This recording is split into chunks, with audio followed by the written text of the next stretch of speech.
जय श्री सीताराम जी की। अत्रि मुनि के चरणों में सिर नवाकर देवता, मनुष्य और मुनियों के स्वामी श्री राम जी दूसरे वन की तरफ चले। आगे श्री राम जी हैं, पीछे लक्ष्मण जी श्रेष्ठ मुनियों का सा अति सुंदर वेश धारण किए हैं। दोनों के बीच में सीता जी कैसे शोभामयान है, जैसे ब्रह्म तथा जीव के बीच में माया।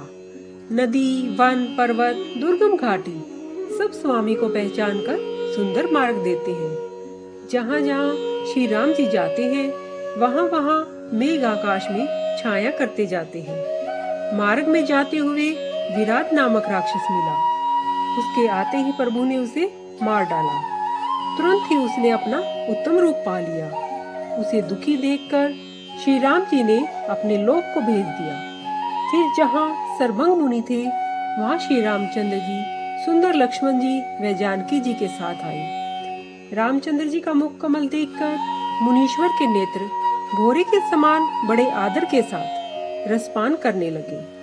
शर्भंग जी का जन्म धन्य है। मुनि बोले, हे कृपालु रामचंद्र जी, हे शंकर जी के मन रूपी मानसरोवर के राजहंस, सुनिए, मैं ब्रह्मलोक को जा रहा था।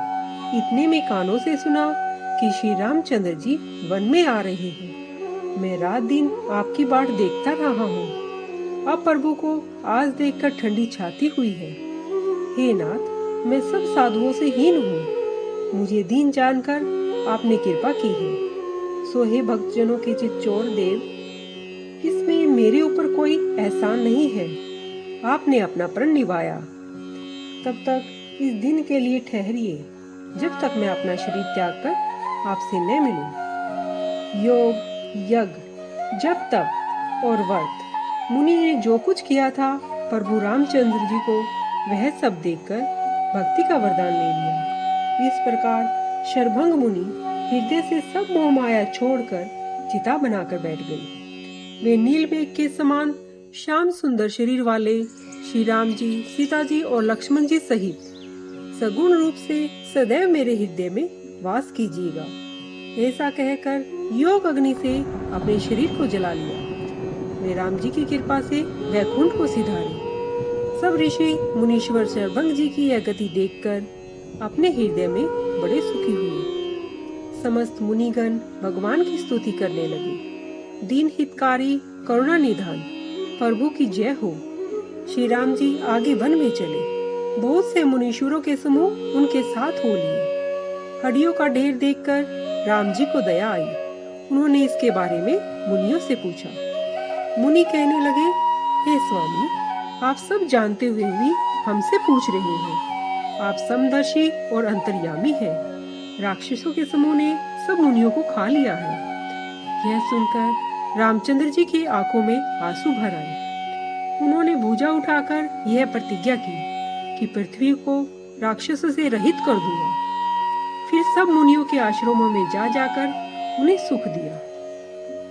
अगस्त्य ऋषि के एक चतुर शिष्य थे जिसका नाम सुतीक्ष्ण था, जिनकी भगवान में बड़ी प्रीति थी। वे मन, कर्म और वाणी से श्री रामचंद्र जी के चरणों के दास थे।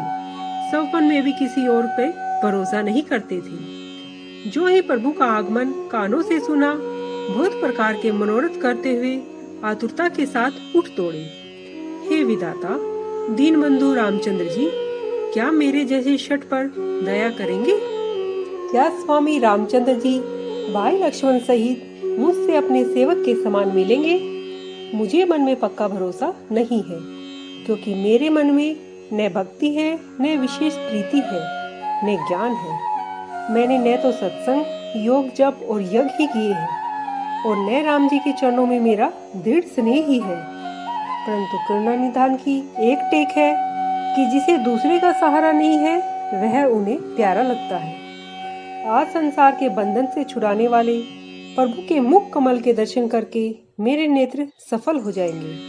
शिव जी कहते हैं, हे पार्वती, वे ज्ञानी मुनि प्रेम में पूर्ण मगन हैं। उनकी दशा कहीं नहीं जा सकती। मुनि की दिशा विदिशाओं का ज्ञान नहीं रहा, न कोई मार्ग सूझा। मैं कौन हूँ और कहाँ जाता हूँ यह भी नहीं जानते। कभी पीछे घूमकर आगे चलते हैं और कभी गुणगान गाकर नाचने लगते हैं। मुनि के पूर्ण प्रेम भक्ति पाली। प्रभु रामचंद्र जी वृक्ष की आड़ में छिपकर ये सब देख रहे हैं। मुनि की अत्यंत प्रीति देखकर संसार के दुख को हरने वाले भगवान मुनि के हृदय में प्रकट हो गए। तब मुनि अचल होकर बैठ गए। शरीर पुलकित होकर कटहल के फल के समान हो गया। तब राम जी मुनि के पास चले आए और अपने भक्त की दशा देखकर मन में बहुत प्रसन्न हुए। श्री राम जी ने मुनि को बहुत जगाया, पर वे नहीं जागे, क्योंकि मुनि को तो ध्यान का सुख प्राप्त हो रहा था।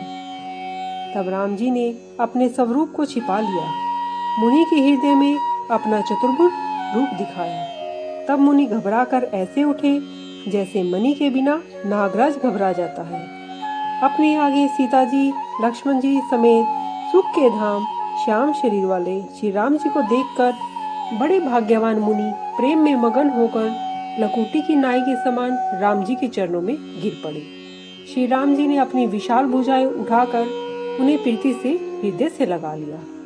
मुनि से मिलते हुए दयालु रामचंद्र जी ऐसे शोभित हुए मानो सोने के वृक्ष से तमाल फेंकता है। रामचंद्र जी के मुख को देखकर ऐसे खड़े रह गए मानो चित्र में लिखकर बनाए गए हो।